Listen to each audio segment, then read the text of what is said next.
This is WUSA 9 News at 5, and right now we're following several rallies on Capitol Hill today. The House is set to vote on President Trump's so-called Big Beautiful Bill Act to create a new budget. Thank you for joining us on WUSA 9 and streaming on WUSA 9 Plus. I'm Leslie Foster. And I'm Lorenzo Hall. So the Senate narrowly passed this massive tax and spending cuts bill yesterday. Now the House has to pass the Senate's version of the bill before the president's July 4th deadline. Time is ticking. Rafael Sanchez Cruz is live on Capitol Hill. And Rafa, this is over 880 pages. What are some of the concerns that you're hearing from people today? Yeah, that's right, Leslie. Lorenzo.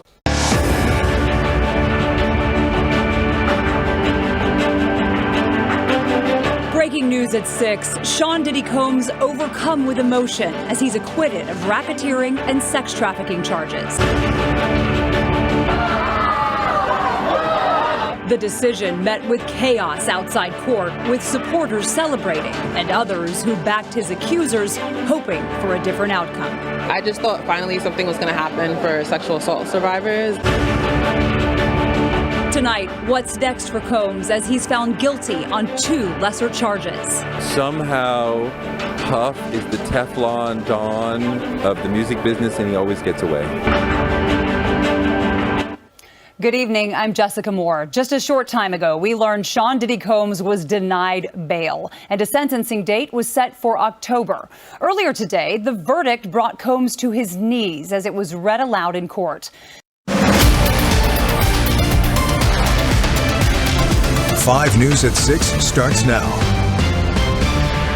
A witness catches someone acting inappropriately in a place for children and jumps into action. Tonight, an arrest reveals more information on the case. Plus, Fayetteville is close to reaching a major goal for trail accessibility. The milestone the city says it's reached 8 years since pushing a transportation vision forward. And if you plan to celebrate, of course, on the 4th of July on the Buffalo River, an important reminder for you. We'll talk about what you will not be able to do.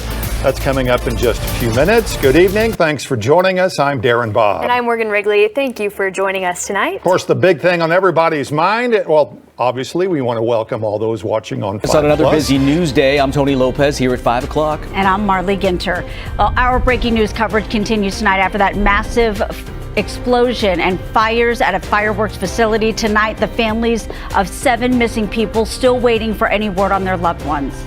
This is breaking news from CBS 13.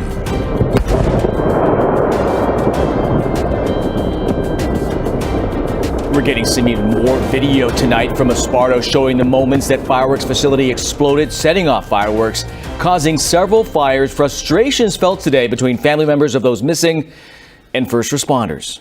You guys aren't focused well enough on the people in there. When there's families sick to their stomach, losing sleep, being able to eat, drink water because of you guys not responding how one should. Right now, on to the point. How is it that you guys are focusing on moving the people back into the area, but you guys aren't focusing on the people that are stuck in the warehouse, possibly dead? 7 people missing after an explosion at a fireworks warehouse. Families left in agony, demanding answers. Plus, disabled workers out of work after the state cancels their contracts. I hadn't even thought about what I'm going to do. I haven't figured that out yet. The debate continues on Capitol Hill over President Trump's tax cut and spending plan. As always, thank you so much for joining us on To The Point. I'm Alex Bell, and we start with that massive explosion at a fireworks warehouse out in Yolo County. Tonight, the families of the missing people are demanding answers, and officials have not confirmed their identities. ABC 10's Luke Clary talked to the woman who says her boyfriend was working at the facility, but she has not seen him since. This is KCRA 3. We begin with breaking news. We have a baby on the way, and I can't risk things like that right now. He had so much coming for him. And you can hear the anxiety there from loved ones tonight as 7 people are missing after those massive fireworks explosions at a facility in Esparto. Their loved ones are demanding answers from officials, including one who is pregnant, saying her boyfriend and his 2 brothers are among those missing. And now to an exclusive live look from Live Copter 3 at what is left of the facility. It was considered too dangerous for investigators for much of the day, but then within the last hour, we saw a group of firefighters laying out hose line in front of the explosion site. They first started hosing down the road, which was full of debris. Now you can see they're getting water on the facility itself. The property is completely obliterated, and more than a day later, parts of it have still been smoldering.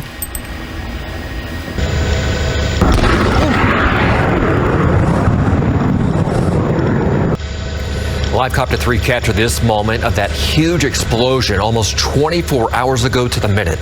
It led to a chain reaction of even more explosions and fires, leveling 2 homes on the property, damaging homes nearby and forcing evacuations. And tonight we're hearing from more witnesses and learning more about the fireworks company. We've also learned 2 people were hurt and more than 150 customers remain without power tonight. Much excitement since our 50th having the Gold Cup.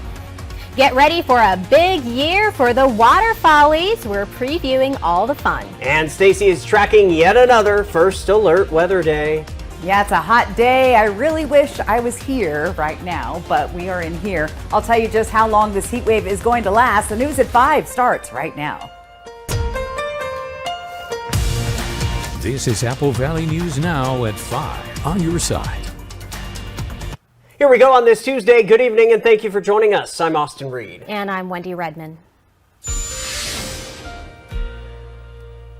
All right, so it is a first alert weather day with high temperatures and favorable wildfire conditions. That's right. Let's check in with Apple Valley News Now. Stacy Lee joins us now with more details on the forecast. Stacy, it is like an oven out there. It is an oven outside, and our team at KOAM is committed to our mission.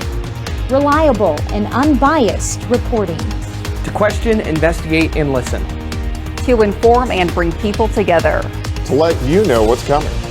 So you and your family can prepare and stay safe. And to share all your winning moments. On air, online, wherever you are. It's our mission. It's our mission. It's our mission to serve you every day. From WBAY TV, your first alert station, Action 2 News starts right now with breaking news. Good morning, and we begin with breaking news out of Madison, where Governor Tony Evers signs the state budget into law early this morning. It went to the governor's desk for his signature after the state assembly and Senate approved it on Wednesday. The 2025 to 2027 biennial budget.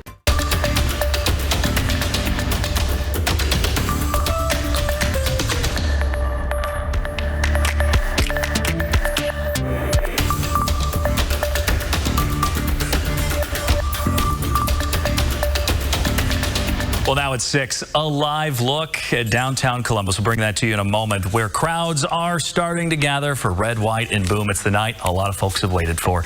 Sunny, rainy, or anywhere in between. Stick with Fox 43 for the impact of tomorrow's weather. On air, online, and in our free app. Fox 43 Morning News. Your local news, live or on demand. Breaking news, weather impact alerts. Weekdays starting at 5 a.m. Streaming on Fox 43+. Right now on the NBC 5 News at 10, we're learning more about the deadly nightclub shooting in River North that claimed 4 lives. The story just ahead.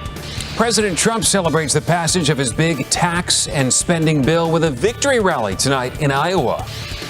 The heat and humidity keep building for the 4th of July, but will we see any storms over the holiday weekend? Brandt's forecast straight ahead. And Independence Day celebrations already underway across Chicago and the suburbs. We'll show you all the fun tonight and big plans for tomorrow. All summer, we're heading back to some Food Guy classic restaurants. And tonight, it's an iconic Mexican restaurant in River North that's become somewhat of a Chicago institution. The news at 10 starts now.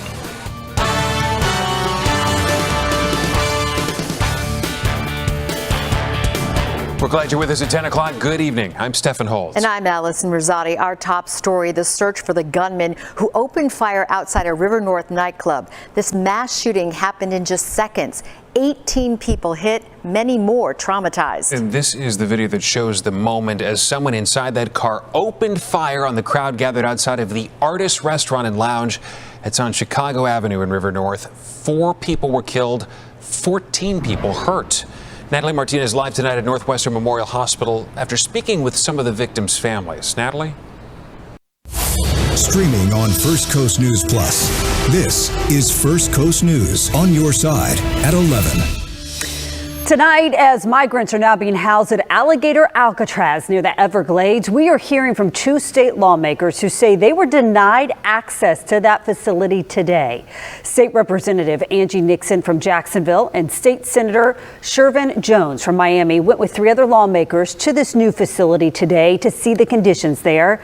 An awful lot can change overnight. We're following breaking news, heavy rain, the traffic alert. We're bringing you complete team coverage. All lanes on I-10 east and west are closed. It's absolutely insane out here. See how flooded this is. With your hour-by-hour future track forecast. Rain chances still sticking around throughout the day, so this is not the end of it. And the most up-to-date traffic track report. Take Alameda. You can also take Loop 375. Tune in to Good Morning El Paso. Weekdays starting at 4:30 a.m. Only on ABC 7. President Trump is expected to sign his mega bill tomorrow after it passed the House. So now at 11, we're breaking down how we got here and the impacts we'll see right here in Maine. An investigation continues tonight as we learn more about how a 15-year-old boy died yesterday after swimming in an old quarry in Hollowell. And a Biddeford man has been found guilty of murder in the death of a man from 2023. Lorenz Labonte now faces 25 years to life in prison. You're watching Channel 8 WMTW. Maine's total coverage starts right now. Thanks for joining us for Maine's Total Coverage at 11. I'm Kathleen Jordan. This Independence Day Eve kicked off with some storms, but it cleared the way for what sounds like a perfect Friday.